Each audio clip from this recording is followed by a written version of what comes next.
బావ కళ్ళల్లో ఆనందం కోసం బావ కళ్ళల్లో ఆనందం చూడాలనుకున్న ముద్దుసీను పాపం వెళ్ళిపోయాడురా. తను ఎవరి కళ్ళల్లో అయితే ఆనందం చూడాలనుకున్నాడో ఆ బావ కూడా వెళ్ళిపోయాడురా. అవును, ఇప్పుడు వీళ్ళిద్దరి గురించి చెప్తున్నా. నేను చెప్పింది వాళ్ళ గురించి కాదు, మరి మన సినిమా హీరోలు వాళ్ళ బావల కళ్ళలో ఆనందం కోసం ఆరాటపడుతున్నారు. ఆ విషయం చెప్తున్నాడు. మన సినిమా హీరోలు వాళ్ళ బావల కళ్ళలో ఆనందం కోసం ప్రయత్నిస్తున్నారా? ఎవరాళ్ళు? మన నందమూరి నటసింహం యువరత్న బాలయ్య ఎవరి కళ్ళల్లో ఆనందం కోసం ఎదురు చూస్తున్నాడు. ఇంకెవరి కళ్ళలో ఆనందం కోసం చూస్తారా? బావ చంద్రబాబు నాయుడు ఆనందం కోసం. అందుకే కదా ఆయన హిందూపూర్ స్థానం నుంచి ఎమ్మెల్యేగా పోటీ చేస్తున్నాడు. తన బావగారి ఆనందం కోసం, పైగా తన బావగారికి పూర్వవైభవం రావాలని, రాబోయే ఎలక్షన్స్ లో గెలిచి సీఎం గా తను చూడాలని హరాట పడుతున్నాడు. అవును, ఫైనల్ గా బావగారి కళ్ళలో ఆనందం కోసం ప్రయత్నిస్తున్నారు. చెప్పు మరి ఇంకో హీరో వాళ్ళ బావ కళ్ళల్లో ఆనందం చూడటం కోసం ప్రయత్నిస్తున్నారు. ఎవర్రా hero? Super star Mahesh Babu. Super star Mahesh Babu కూడా వాళ్ళ బావ కళ్ళలో ఆనందం కోసం చూస్తే ప్రయత్నిస్తున్నారా?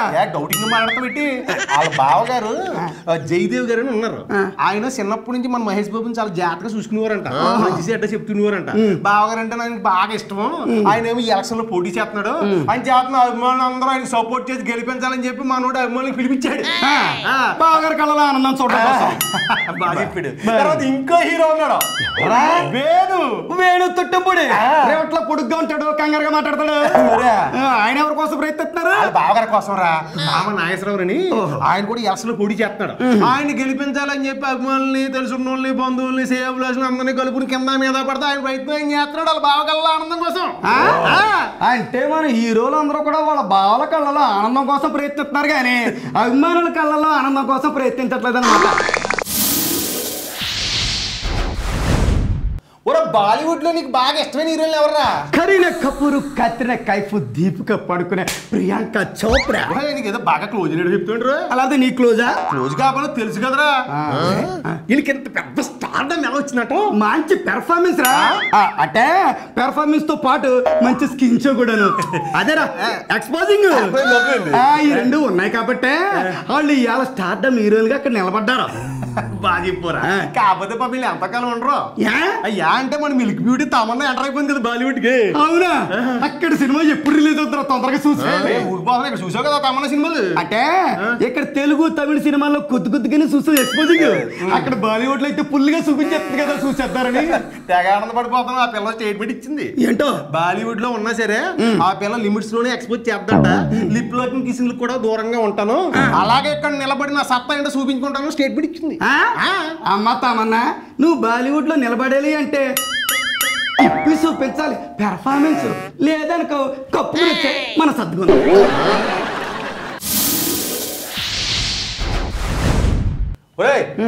మన మహేష్ బాబు సీను వైట్ల కాంబినేషన్ లో ఆగడి సినిమా వస్తుంది కదా. ఆగిపోయింది నాన్న. ఆ సినిమా నుంచి ప్రకాష్ రాజ్ తీసేసి సోను సూద్ని పెట్టారు కదా. చెప్పిన విషయం ఎన్నిసార్లు చెప్తారా?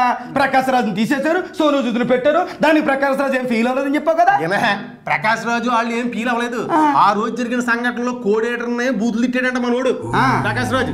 దానికి ఆ పిల్లోడు ఫీల్ అయిపోయి మీరు సర్దుపోతే కుదురుద్దంటే దాన్ని అన్న మాటలు సంగతి అని చెప్పి మనోడు వెళ్ళి దర్శక మండలి సంఘం ఉంటది కదా, దాంట్లో వెళ్ళి కంప్లైంట్ పెట్టాడు. దాంతో ప్రకాష్ రాజుని పిలిపించి మాట్లాడారు మంచి చెడ్డాని. అబ్బాయి ఎలాగైతే కష్టమని చెప్పి మనోడికి ఒక 1 year నిషేధం పెట్టారు నటుడిగా. ఈ విషయం ముందుగానే గమనించిన ప్రకాష్ రాజు ఇందుకేనేమో నాకు యాక్టింగ్ లో అయితే కంఫర్ట్ ఉండదు, డైరెక్షన్ లోనే బాగా కంఫర్ట్ ఉంటది, పైగా నా అభిరుచికి తగ్గట్టుగా నేను ఈ ఉలవసారు బిర్యానీ సినిమా చేస్తున్నాను, నెక్స్ట్ బొమ్మ కూడా నా అభిరుచికి తగ్గట్టుగానే సినిమా చేస్తున్నాను ముందుగానే చెప్పాడు.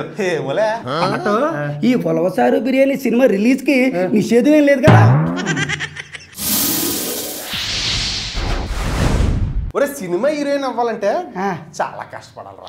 అవునరా, కింద మీద పడాలి, బోల్డెన్ దెబ్బలు తట్టుకోవాలి. అదేలే పాప హీరోయిన్ అవ్వాలంటే మొదటి నుంచి కూడా ఇదే ఇబ్బందులు రా.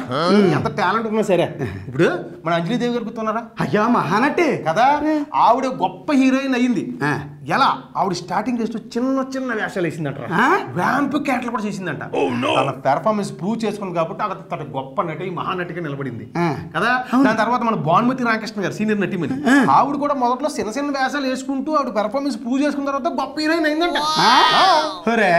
ఈ లెక్కనే ఇప్పుడున్న హీరోయిన్స్ అందరూ కూడా కింద మీద పట్టంతోనే సరిపోతుందిరా. పెర్ఫార్మెన్స్ డెవలప్ చేసుకునే విషయంలో వీళ్ళని ఇన్స్పిరేషన్ గా తీసుకుంటే ఇప్పుడున్న మన హీరోయిన్లు పడుతున్న కష్టానికి ఫలితం ఉంటది.